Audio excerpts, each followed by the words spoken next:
राम राम दोस्तों आइए आज मैं आप लोग को एक छोटी सी कहानी सुनाती हूँ। एक गांव में एक गंवार, गांव का गंवार, गांव में तो पढ़ा लिखा नहीं था, तो वो गांव का गंवार, उसको गंवार बोलते थे लोग। अब एक बार वो गांव का गंवार जो है वो सोचते सोचते कि मैं ऐसा क्या करूं जिससे मैं मेरा भक्ति हो जाए, भगवान खुश हो जाए। तो ऐसा सोचते सोचते चले जा रहा था, तो एक उसको साधु जी मिले। अब वो उन साधु जी से पूछा कि महाराज, मेरे को ना आप एक ऐसा कोई शब्द बता दीजिए जिसको बोलने से मेरा भक्ति हो जाए, मतलब मैं भगवान का नाम ले लूं। तो वो साधु जो है वो बोले कि तो फिर तुम अघमोचन अघमोचन अघमोचन बोला करो। तो वो अनपढ़ था, उसको क्या पता कि वो अघमोचन क्या होता है और क्या होता है। तो वो क्या है, वहीं से चालू हो जाता है, अघमोचन अघमोचन अघमोचन करना चालू कर देता है। अब इसी तरह से वो रटते रहता है, और रटते रटते मतलब बस बहुत समय बीत जाता है। एक बार वो खेत में, मतलब जब खेती का समय आता है तो खेत में वो काम करते रहता है, लेकिन वो जिस दिन से साधु बोले रहते हैं उस दिन से वो अघमोचन बोलना छोड़ता ही नहीं है। अब वो खेत में काम करने के लिए जाते रहता है, रास्ते में वो आपको भूल जाता है बोलना, आ बोलना भूल जाता है। अब घमोचन घमोचन बोलने लगता है। अब घमोचन घमोचन ही तो वो खेत पहुंचता है, खेत में काम करते करते भी घमोचन घमोचन बोलते रहता है। अब वो घमोचन घमोचन बोलते रहता है, उसी समय विष्णु जी अपने क्षीर सागर में, मतलब बैकुंठ में भोजन के लिए बैठे रहते हैं, और वो घमोचन घमोचन बोलते रहता है। तो विष्णु जी भोजन के लिए बैठे रहते हैं और बैठे बैठे मुस्कुराते हैं। तो लक्ष्मी माता पूछती है कि क्या हुआ नाथ, आप कैसे अचानक हंसने लग गए। तो विष्णु जी बोलते हैं, अरे देखो ना, धरती पे हमारा एक भक्त ऐसा नाम ले रहा है जो शास्त्र में भी कहीं पर नहीं है वो नाम। वो हमारा भक्त उस नाम से हमको पुकार रहा है।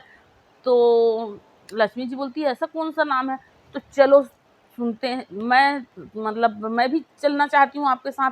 विष्णु भगवान बोलते हैं, मेरे को तो जाना ही पड़ेगा, मेरा भक्त बुला रहा है तो मैं तो जाऊंगा ही।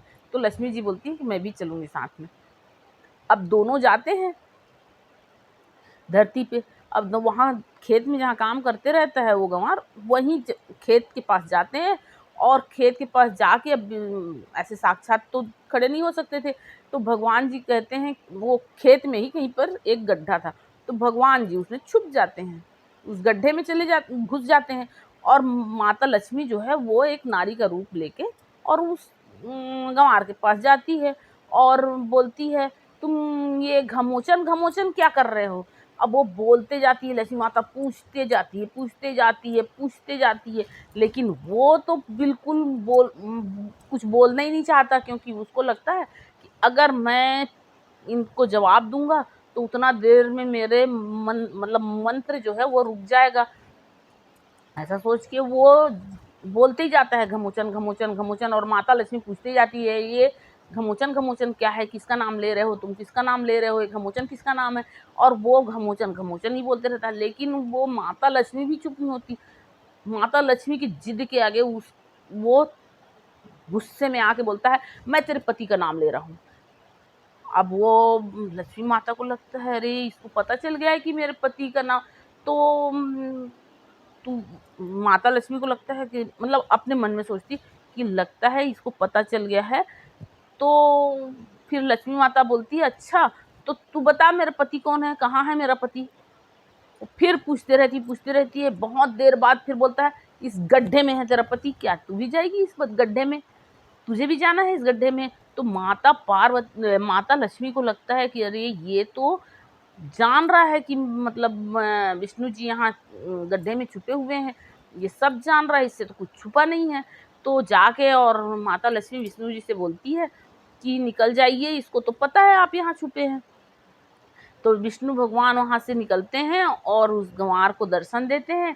तो दोस्तों इस कहानी का सार ये है कि भक्ति में ज्ञान का बहुत, मतलब ज्ञान से बड़ा भक्ति होता है। अगर अज्ञानता बस, अगर आप टूटी फूटी भी भक्ति कर रहे हैं तो भक्ति है। भगवान भक्त के दीवाने होते हैं, ज्ञानी के नहीं। ज्ञानी अलग चीज़ है और भक्ति अलग चीज़ है। तो सच्चा भक्त अगर टूटे फूटे शब्दों में भी भगवान का नाम लेता है तो भगवान उस भक्त के ऊपर अति प्रसन्न होते हैं और इसी प्रकार दर्शन देते हैं। तो ये कहानी आप लोग को कैसी लगी, आप लोग कमेंट करके ज़रूर बताइएगा, और इस वीडियो को लाइक कीजिए, और अगर मेरे चैनल में आप लोग नए हैं तो प्लीज़ सब्सक्राइब ज़रूर कीजिए। ठीक है दोस्तों, ऐसी कहानी मैं हमेशा बताती रहूँगी। राम राम दोस्तों।